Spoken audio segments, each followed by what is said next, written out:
Nais ng Department of Education o DepEd Bicol na mapalawak ang implementasyon ng Strengthened Senior High School Program sa mga paaralan sa rehiyon. Ayon kay Maria Leilani Lorico, Education Program Supervisor ng DepEd Bicol, 22 eskwelahan sa rehiyon ang nagkaroon na ng pilot implementation ng nasabing programa. Sa bilang na ito, 13 ay mga pampublikong paaralan at 9 naman ay pribado. Ang mga eskwelahang ito ay sumailalim sa screening at ebalwasyon ng DepEd. Layunin naman ito na magkaroon ng mas naaayon at organisadong kurikulum ang mga estudyante upang maihanda sila sa pagpasok sa napili nilang industriya.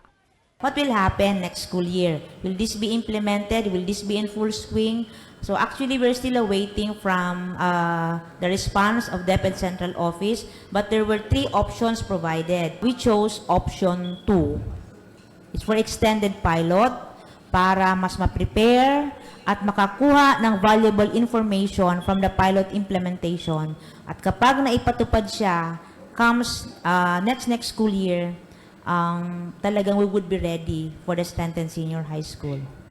Mayroong 5 key features ang programa. Isa na rito ang pagkakaroon ng 2 tracks, ang Academic at Technical Professional o TechPro na dating tinatawag na Technical Vocational o TechVoc. Binago rin dito ang time allotment sa pagtuturo. 160 hours ang inilaan para sa core subject sa isang taon, 80 hours sa academic sa isang semestre, 320 hours sa grade 11 Tech Pro sa loob ng isang taon, 320 hours sa grade 12 Tech Pro sa isang semestre, at 160 to 320 hours naman para sa field exposure sa isang semestre.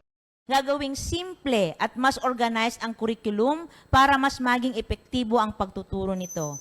Aligning student choice would mean na hindi na sila naka-box sa kung anong strands meron sila ngayon. And establishing stackable, seamless learning pathways for continued academic and career growth. Merong step-by-step na ginagawa yung DepEd para matulungan yung mga bata, whether academic or tech pro, ang kanilang napiling tracks.